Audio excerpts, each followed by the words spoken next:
আমাদের বর্তমান নেতা ডক্টর ইউনূস উনি সব রাজনৈতিক নেতৃবৃন্দদেরকে ডেকেছেন একটা ইস্যুকে কেন্দ্র করে।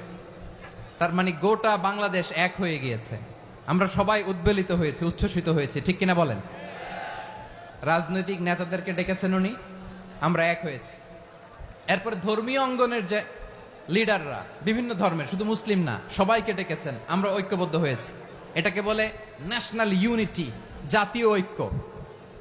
যে কোনো ধরনের কনস্পাইরেসি, ষড়যন্ত্র, আধিপত্যবাদ মোকাবেলায় জাতীয় ঐক্যের চেয়ে মোক্ষম হাতিয়ার আর নাই। আমাদের একটা প্রতিবেশী দেশ আছে, আমরা আমাদের দেশ নিয়ে যত ভাবি তারা তার চেয়ে বেশি ভাবে। কথা বুঝতেছেন না? আরো ভেঙে বলতে হবে। আমরা আমাদের দেশ নিয়ে যত উদ্বিগ্ন, এদের আরো টেনশন বেশি। বলেন, আমাদের দেশে শান্তি আছে না নাই? আমরা হিন্দু মুসলিমে কখনো দাঙ্গা লাগে? আসতে বলেন, কেন লাগে? ওদের পূজা পর্বণে আমাদের মাদ্রাসার ছেলেরা যে পাহারা দেয়, চিল্লায় বলেন ঠিক কিনা? আমাদের তাফসির মাহফিলের সময় ওরা ডিস্টার্ব করেন, ঢোল বাজায় না। ওদের পূজা পর্বণের সময় আমাদের তাফসির মাহফিলের ডেট হলে আমরা চেঞ্জ করে দেই। সুবহানাল্লাহ, কি সাম্প্রদায়িক সম্প্রীতির রোল মডেল। আর ওই বাংলাদেশের ব্যাপারে তারা অনেক ডিসইনফরমেশন ছড়াচ্ছিল। ভারতের অনেকগুলো গণমাধ্যম, আমি জেনারেলাইজ করব না, আমাদের প্রতিবেশী দেশের সব গণমাধ্যমকে আমি দোষ দিতে চাই না, অনেকগুলো গণমাধ্যম তারা ডিসইনফরমেশন শেয়ার করেছে। ডিসইনফরমেশন আর মিস ইনফরমেশনের পার্থক্য আছে। মিস ইনফরমেশন না জেনে ভুল বুঝে একটা মিথ্যা বা ভুল তথ্য ছড়িয়ে দেয়া, এটার ক্ষমা আছে, এটার কি আছে?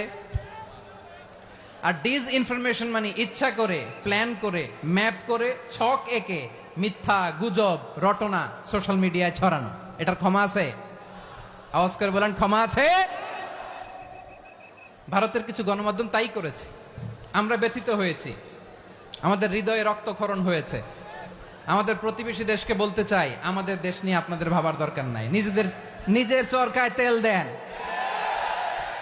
নিজের দেশ নিয়ে ভাবেন।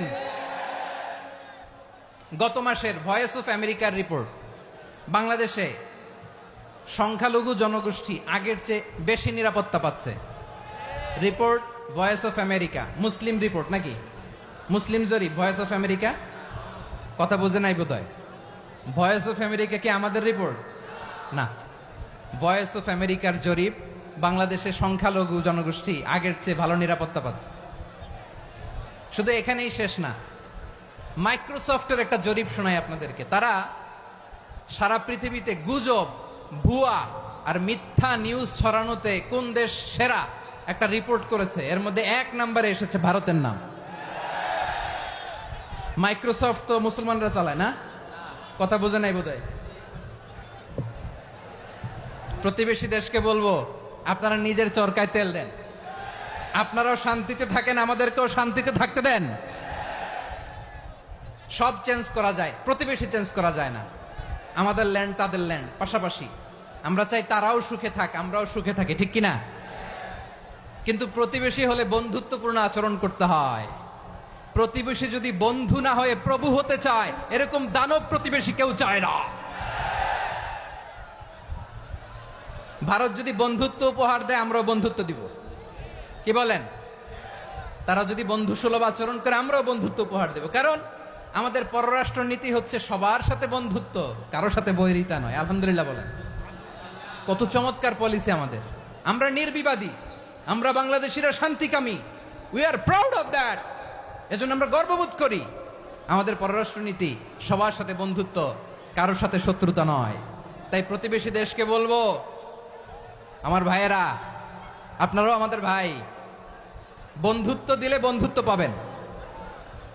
বন্ধুত্ব ইজ ওয়েলকাম, দাদাগিরি নয়। বন্ধুত্ব ওয়েলকাম, দাদাগিরি নয়। Loud and clear.